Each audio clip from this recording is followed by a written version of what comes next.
맞고요. 같은 사람 맞습니다. 우리가 이제 살아가면서 이런저런 경험들 많이 하는데 저는 애들한테 진짜 깜짝 놀랄 만한 얘기를 많이 들어요.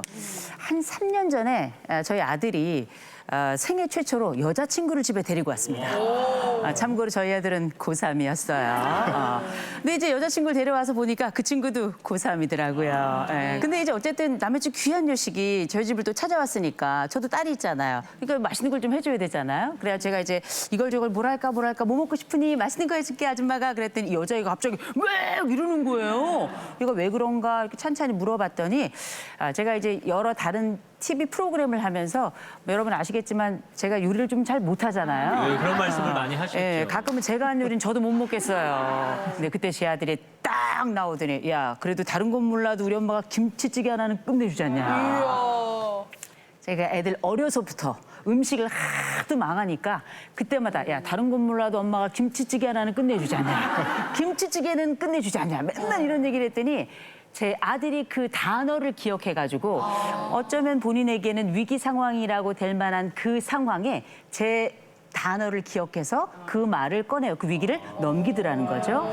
우리는 아이들에게 어떤 단어로 기억되고 있을까 생각을 해보면 특별히 연령대마다 기억되는 단어들이 다른데 특별히 우리가 중년 이후로 넘어가면서 일괄적으로 우리에게 다가온 이름이 바로 뭐냐? 꼰대. 꼰대라는 단어예요. 근데 그거 말고도 우리가 단어 많았죠. 어르신들 대상으로는 뭐 사실 우리가 노땅이다. 또 그거 말고도 좋은 단어도 많습니다. 빨간 마우라, 청렬. 그리고 또 골든에이지, 금색깔 반짝반짝. 이런 거 많이 있잖아요. 단어들이 많이 있는데 사실 우리가 꼰대 얘기 많이 듣지만 그 꼰대 어원 많이 들어보셨죠? 옛날에 그 번데기의 그 사투리가 꼰대기라고.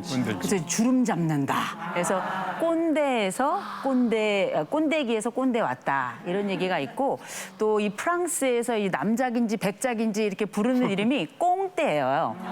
이게 이제 일제시대를 거치면서 이게 이제 꼰대로 바뀌었다. 근거는 없어요. 또 한 가지는 이제 어떤 어르신이 한 얘기가 뭔 말을 그렇게 자꾸 꼰대 해가지고 그래서 죄송합니다. 우리가 많이 들었던 이런 이름들은 우리가 원했던 이름인가? 우리는 한 번도 그 이름을 스스로 불러본 적이 없고 한 번도 우리가 그렇게 불러달라고 얘기한 적 없는데 우리 아이들이 고맙게 어렸을 때 태어나자마자 이름을 붙여줬더니 부모님이 고맙다고 이제 나이 든 우리에게 이름을 붙여줬잖아요. 꼰대라고. 그러나 그 이름은 우리가 원한 이름도 아니었고 우리가 생각한 이름도 아니었단 말이죠. 그러면 우리가 생각한 이름은 원래 뭐였는가? 꼰대가 아니라 원래 선배였죠. 우리는 어떤 사람이고 되고 싶었는가? 아이들에게는 괜찮은 부모이고도 싶었지만 결국 좋은 경험 선배가 되고 싶었던 거고 내 사회 후배에게는 좋은 사회 선배가 되고 싶었던 거고 인생을 길게 살아왔던 사람으로서는 좋은 인생 선배가 되고 싶었단 말이에요. 그럼에도 불구하고 우리는 완전히 다른 이름으로 지금 불리고 있는데 그렇다면 우리는 우리 스스로 한 번쯤 새로운 이름을 좀 붙여봐야 되지 않겠는가. 우리가 원하는 이름을 한 번쯤 나눠봐야 되지 않겠는가. 우리가 생각하고 있는 이름을 한 번쯤 공론화해봐야 되지 않겠는가. 이런 생각을 한번 해보게 됐는데 실제 그렇게 뭐 이런저런 이야기들이 많이 있습니다만 어떻게 보면 그들이 부를 수도 있는 이름이자 동시에 우리가 원하는 이름은 공통점에서 찾을 수 있지 않을까. 그 공통점을 찾기 위해서 어디로 가는가? 태초로 돌아가야 됩니다. 신이 인간을 만드는 그 순간으로. 여러분들 로마에 가서 보시면 시스티나가 지었던 시스티나 성당이 있고요. 그 시스티나 성당 본전에 딱 들어가 보시면 들어가자마자 천장을 하나 가득 프레스코화가 메우고 있습니다. 그 그림의 전체를 그린 사람 우리가 미켈란젤로 들어보셨죠? 몰라도 돼요. 죽었어요. 근데 이 미켈란젤로가 전체 그림을 다 그리는데 그 전체의 이름을 우리가 천지창조라고 부르고요. 이 천지창조 그림 한가운데 붙어있는 그 그림이 바로 아담의 창조라는 그림입니다. 이 아담의 창조 우리 여러분 아실 거예요. 이렇게 나이가 이렇게 들어 보이는 웬 신처럼 보이는 사람이 이렇게 손가락 이렇게 하고 있고 또 이렇게 헐벗고 몸이 좋은 청년 하나가 또 이렇게 손을 맞대고 있는 것 같잖아요. 자, 여기서 퀴즈. 이 둘이 서로 손을 이렇게 가까이 하고 있는데 이 손가락은 닿아 있을까요? 떨어져 있을까요? 안 닿아 있어요. 어떻게 알았지? 2cm입니다. 2cm예요. 그러면 미켈란젤로는 우리가 이티를 알잖아요. 이티에 보면은 이티하고 남자 주인공 애들이 딱 손이 이렇게 딱 마주치잖아요. 아, 그렇게 신과 인간이 접점을 가지면 너무 좋을 것 같은데 왜 우리는 그 접점이 아니라 미켈란젤로의 그림을 통해서 떨어진 공간을 보게 될까? 그 손가락과 손가락 사이는 뭘 의미할까? 저는 그건 아마 해석의 공간일 것이다.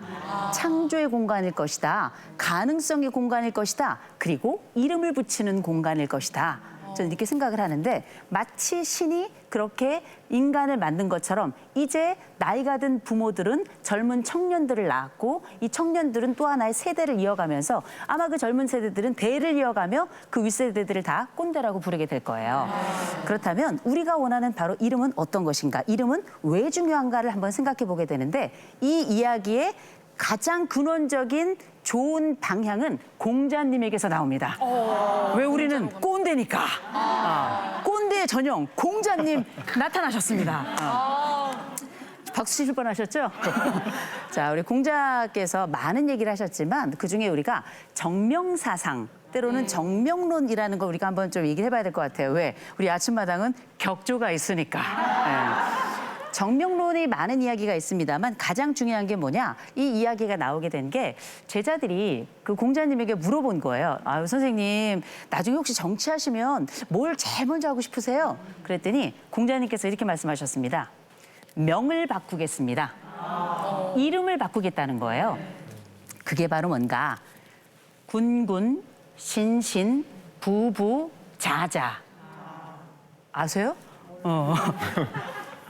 임금은 임금다워야 되고 신하는 신하다워야 되고 부모는 부모다워야 되고 자식은 자식다워야 된다. 제대로 그 이름을 갖추고 그 이름을 제대로 불러주고 그 이름대로 하면 정치는 다 이룬 것과 마찬가지다. 이런 얘기를 한 게 바로 정명사상의 가장 기본이라고 볼 수 있거든요. 자, 그렇다면 답다는 건 뭔가? 우리가 꼰대로 불리고 싶었던 게 아니라 선배로 불리고 싶었잖아요. 실제 우리가 불리고 싶었던 건 뭐냐면 좋은 어른이었던 거예요. 그럼 우리가 좋은 어른이 되기 위해선 무엇이 필요할까? 이 생각을 해보게 되죠. 보다 좋은 경험을, 좋은 사회생활을, 또 좋은 인생 경험을 함께 나누기 위해서 우리가 선배가 된다는 거 굉장히 중요한데 사실은 선배로 끝나면 우리가 아닙니다. 왜냐? 우리는 더 괜찮은 사람이 되고 싶거든요. 그래서 우리가 실제 가고자 하는 방향을 좀 말씀드리자면 그 방향은 바로 선배 시민이란 말로 대신하게 되지 않을까 싶어요. 여러분 선배 시민이란 말 들어보셨어요? 아, 어우 대단하신데요. 그런데 원래 우리가 선배 시민이란 말